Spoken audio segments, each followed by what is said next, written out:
Hello and welcome to my channel, Rhino here.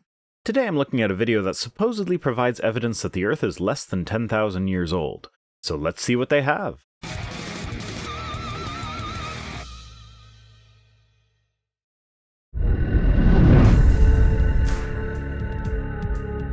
Freedom in God, abbreviated to FIG.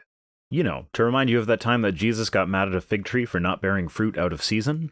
Because the all-knowing guy who supposedly was involved in the creation of the universe, which presumably included setting up the different fruit seasons, had no idea how seasons work. You would think that would be one of the stories they would want to avoid, not highlight, especially since it ends with the claim that anyone who believes hard enough can pray that a mountain will jump into the sea, and it will. And to the best of my knowledge, nobody has even claimed that they have performed that one. That would be an excellent demonstration of God's power, but nobody will touch it for some reason. How's it going, guys? Contrary to what we've been told over and over by the mass media and the modern scientific establishment, there are numerous geophysical and astronomical clocks which point to a young age for the Earth, solar system, and the universe. In fact, such young Earth indicators are actually in the majority. Well, let's see what you have before I pass too much judgment, but first let me say this. If your claim is correct, and 90% of the evidence points to a young Earth and 10% points to an old Earth, then the most parsimonious explanation is that the Earth is old, but something happened in the past that wiped out most of the evidence for it. Maybe even a worldwide flood, but probably not. Of course, this all depends on what you present as evidence, but that's my initial impression right out of the gate. But because the scientific establishment and the media are biased against a creator, and because evolution requires an old Earth to appear even plausible, the public at large is rarely told about the mounting evidence that contradicts the belief in an old Earth and the many holes in evolution. You're bringing up an awful lot that needs to be explained away if the Earth is indeed young. You've also got it a bit backward. We don't say the Earth is old because that's how much time would be needed for evolution, but rather the fact that evolution has happened is one of the lines of evidence that demonstrates that the Earth is old. The idea that the Earth is older than a few thousand years dates back to the 1700s, well before evolution was discovered. James Hutton studied the geologic strata and didn't only conclude that the Earth is old, but infinitely old. He was wrong, of course, but he was on the right track, and all without knowing anything about evolution. Everyone is looking at the same facts. We are looking at the same fossils, we are looking at the same layers of sediment, we are looking at the same radiographic dating of rocks. No one disputes the facts. So you're saying that the radiometric dating of rocks, which is what I assume you meant when you said radiographic, since radiography is actually the scientific term for X-ray imaging and has nothing to do with rocks, is a fact. Which would mean that when they date zircon crystals to 4.36 billion years old, you would agree that this is a fact. Now, I know you're going to try and disagree somehow, but creationists quote mine scientists often enough, so I'll just take this one as quote mine revenge. The difference comes from how these facts are interpreted, because no one was there to see what happened. So, wait, are you claiming the flood is responsible for the old ages given by radiometric dating? And the flood is responsible for the perfect ordering of the fossils from less to more complex organisms the further back you go? Also, I'm not sure if I've ever met anyone who interprets anything to be billions of years old. Maybe spell check your slides before throwing them in a video?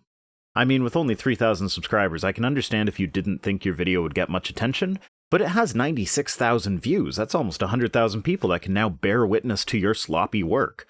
Now, I know typos happen. But if you can't ensure that the words you're presenting are spelled right, or even that you're using the right terms, like radiometric instead of radiographic, then this is a pretty clear indication that you have put minimal effort into making sure you're being factually correct. You're not going to convince anyone that your larger, more complicated facts are correct if you can't be bothered to make sure that you have these small, super easy to verify facts correct. We cannot directly observe and measure history. We must look at what we have in the present and follow that evidence to wherever it leads us. Yes. And before evolution was ever a thing, well, at least a thing we discovered, it led us to conclude that the Earth is ancient. Stop with the preamble and get on with the evidence. I know you have to make it look like it's all a matter of perspective, but once you get past that and start presenting your facts, I'm pretty confident that I can make it clear that one side has to distort and ignore facts, while the other side does its best to weed out discrepancies and has a whole system set up to make sure that every new idea is scrutinized to the best of our ability, and only those ideas which pass this rigorous scrutiny actually make it, and rewards are given to those who are able to overturn old ideas in favor of new ones that better fit the data. And the evidence for a young Earth far outweighs billions of years. While there are many evidences for a young Earth, I will only give 5 evidences that the Earth is about 6,000 years old and not billions. But I encourage you to look more into this as well. As would I, but don't just stick to the sources that agree with your side, look at both sides, and see who has to twist things to make it fit with their predetermined conclusions, and who tries their best to not even have predetermined conclusions. The oldest living tree on Earth is either an Irish oak or a bristlecone pine. If we assume a growth rate of 1 tree ring per year, then the oldest trees are between 4,500 and 4,800 years old. Not this again, come on, really? This is where you're going? Remember at the beginning of my video where I said that if 90% of the evidence points to a young Earth and 10% points to an old Earth, then the parsimonious conclusion would be that the Earth is in fact old? Well, this right here is a perfect example. If the oldest living thing you can find is about 4,000 years old, do you know what that says about the age of the Earth? Absolutely nothing. All it says is that this particular organism is about 4,000 years old. Since we know that it is possible for the Earth to be older than an organism living on it, all this does is give us a minimum age for the Earth. The Earth is at least 4,000 years old. Also, you may be working from old data. In 2013, researchers at the Rocky Mountain Tree Ring Research Group announced that there was another bristlecone pine that has now been dated to 5,062 years old. So this tree somehow survived the flood that happened about 4,400 years ago. And these are just the oldest individual trees. There are clonal tree colonies that are much older, like the Pando Forest in Utah, which is at least 80,000 years old. Yes, the individual trunks are relatively young, most being under 200 years old, but the organism itself has been alive for at least 80,000 years. So, using the oldest living organism you can find method of finding out the youngest that the Earth could possibly be, we come up with an age of 80,000 years, 13 times as old as you are claiming. And that's the minimum age. So using this line of reasoning, the Earth is a minimum of 80,000 years old. The fact that these trees are still alive and growing older means that we don't yet know how old they will get before they die. It also strongly suggests that something happened around 4,500 to 4,800 years ago, which caused the immediate ancestors of these trees to die off. Nope, it does no such thing. As you yourself pointed out, we don't really know the upper age limit for these trees. Maybe 5,000 years old is just about where that limit is. And us finding out how old the oldest living member of a species is does not point to a catastrophic event that wiped them all out that long ago. Firstly, how would any of their seedlings have survived the flood? No, it didn't take any bristlecone pines on the ark. And secondly, the oldest living human is currently Kane Tanaka, born in Japan in 1903. So we know that Kane Tanaka is 115 years old. Therefore, something happened about 115 years ago that wiped out all the humans. That's the same line of reasoning that you are using to say that these pine trees point to a flood. It just doesn't follow. Note also that it is possible for trees to produce more than one growth ring per year, which would shorten these estimated ages. As if the people who spend their entire lives studying nothing but tree rings somehow missed that detail. Yes, trees can occasionally produce 2 growth rings in one growing season, but these rings look different from the regular annual growth rings. Also, the trees often skip rings during a growing season, and this happens far more frequently than the doubling up on growth rings. So if we're going to account for all the data, then the trees are likely much older than the numbers arrived at strictly by counting rings, which does not help your case. I'll just leave a link to Pelagia's Dendrochronology video at this point. Suffice it to say that taking into consideration everything we know about tree rings, we have an unbroken history of tree rings going back about 8,600 years just for the bristlecone pine, and 12,500 years for oak. Also, with regard to fossil tree rings, I have been unable to find any documented instance of fossil trees having more than about 1,500 rings. This is significant, since we are told that God literally made the earth and all that is in it only about 1,800 years before Noah's flood, described in the book of Genesis. Well, I'll give you credit, I've never heard this claim before, but it literally means nothing. Even if the claim were true, which I doubt, all that means is that we haven't found any fossilized trees that were more than 1,800 years old when they died. That's neither evidence for or against a young Earth or an old Earth. I would also like to point out here that in a paper studying a fossilized tree, they were able to differentiate between an annual growth ring and a false growth ring, which suggests that when they give an age for a tree of 5,062 years, they have already accounted for false growth rings, which they are able to detect. The Earth's magnetic field is decaying at the rate of about 5% every 100 years. Here let me say to you what I say to my kids anytime they ask me how something works and I explain it. It's quite a bit more complicated than that. Over the last century, it's actually decayed more like 10%, but the magnetic field always changes, and even the way in which it changes is always changing. So if you're about to extrapolate back in time with that 5% number as a constant, then you are falling into the pitfall that creationists always accuse scientists of falling into, that of assuming that everything was the same in the past as it is today. And creationists always have it backwards. They'll yell from the rooftops about how scientists assume that radioactive decay rates don't change, when all of our experiments for the last century have demonstrated that there are no known phenomena that could possibly change the decay rates, and then we still use multiple methods of dating everything just to be safe. But then the creationists will assume constants for things like the decay rate of the magnetic field, where direct measurements have demonstrated that this is most definitely not a constant.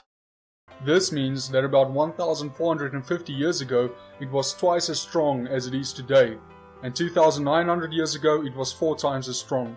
Therefore, assuming that the rate of decay has been constant for the recent past, then only 10,000 years ago the Earth's magnetic field was 128 times as strong as it is today. Yeah, that's where your assumption of a constant 5% per century decay rate leads, but unfortunately for you, it doesn't hold up to scrutiny. We can directly measure the magnetic field of the past by examining magnetic particles in rocks for the extremely distant past and in pottery for the recent past. Recent here meaning geologically recent. For instance, I'll ignore the Jack Hill zircon crystals that have shown that the Earth had a magnetic field about 4 billion years ago that fluctuated between being just as strong as today's field and being about 12% of today's field, and just stick with the ceramic pottery. The clay used for the pottery contained ferromagnetic materials. When the pottery is fired, these minerals line up with the Earth's magnetic field, and when the pottery cools, they are permanently locked in. Scientists can then use this pottery to measure the strength of the magnetic field, but not the direction, as the pottery would most definitely have moved around since its creation. Pottery from ancient Judah is particularly easy to date, as all the pottery have stamps on them denoting which king was in charge when it was made, so they can get very specific information about the date of the pottery based on the stamps. Information from this pottery indicates that the magnetic field was 2.5 times stronger in the 8th century BCE than it is today, and it dropped in intensity by 27% over a short period of 31 years from 732 to 701 BCE. This is data taken from direct measurements from artifacts that were dated using methods that I'm sure even creationists could agree with. So this is a direct observation of the strength of the magnetic field 2,700 years ago, and it directly contradicts your calculations. The fact that the Earth's magnetic field is decaying is well documented. This was brought out by a recent NOVA special.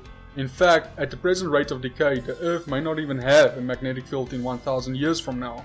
The magnetic field is unlikely to continue decaying at the same rate as it is today. It's possible that the field is in the process of flipping so that the North Pole will become the South Pole and vice versa. But if that is the case, then it's an event that takes about 10,000 years to complete and happens roughly every 100,000 years or so. Extremely roughly though, it fluctuates wildly. Here's an image that shows the magnetic field flips from the Jurassic on the right to the present, the Quaternary period, on the left. Black areas are times when the magnetic field matches today's field, and white areas are where they are reversed. There is no kind of regularity to it that we have been able to discern, so the idea that we could just extrapolate a constant 5% decay rate per century is just flat out wrong.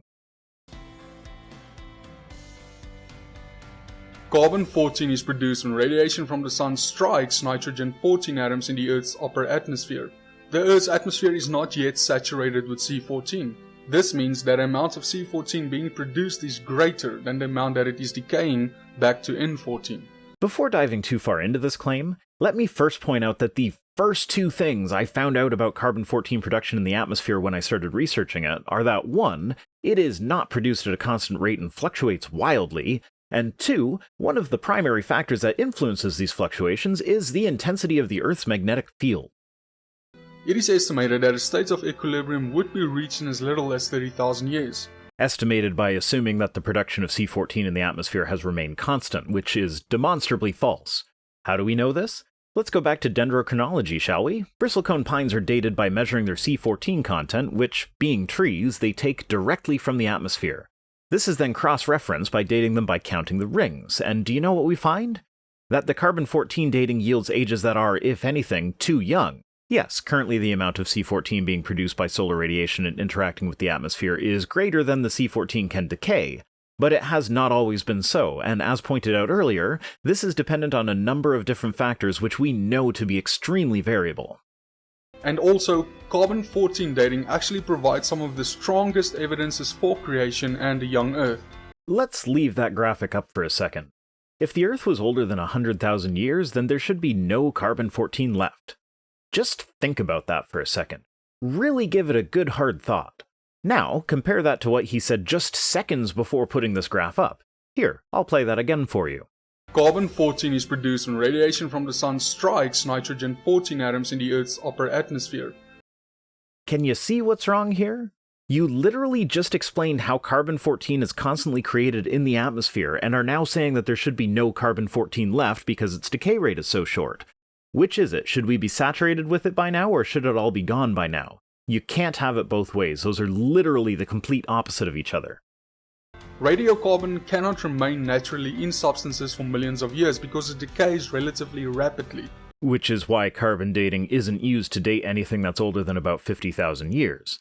That's when you get into the older dating methods like potassium-argon, which is typically applied to minerals and rocks that are at least 100,000 years old and can be used to date samples from as far back as 4.5 billion years. Scientists from the RITE project examined diamonds that evolution is considered to be 1 to 2 billion years old and related to Earth's early history. Diamonds are the hardest known substance and extremely resistant to contamination through chemical exchange. Yet, the RITE scientists discovered significantly detectable levels of radiocarbon in these diamonds, dating them to thousands of years. Yes, it is difficult to contaminate diamonds. Difficult, but not impossible. In fact, there is essentially a small amount of C14 that is always assumed to be contamination, for instance from microbial action or from nuclear interactions. Nuclear. It's pronounced nuclear. Nuclear interactions in this case would be neutrons produced from uranium decay interacting with nitrogen impurities in the diamonds. Do you remember how you explained the production of carbon-14 in the atmosphere? It was through interactions between solar radiation and nitrogen. Neutrons from uranium decay can interact with nitrogen in the same way, producing trace amounts of carbon-14. Now, you said they discovered significantly detectable levels of carbon-14. What did you mean by significantly detectable levels? Well, specifically in the case of these diamonds, the total C14 content was 0.1% of the total carbon. Chronologists generally consider samples to be unable to be dated with carbon-14 if the concentration is less than 0.5% of the total carbon, specifically because of these known contamination processes. The gravitational pull of the moon creates a tidal bulge on Earth that causes the moon to spiral outwards very slowly. Because of this effect, the moon would have been closer to the Earth in the past.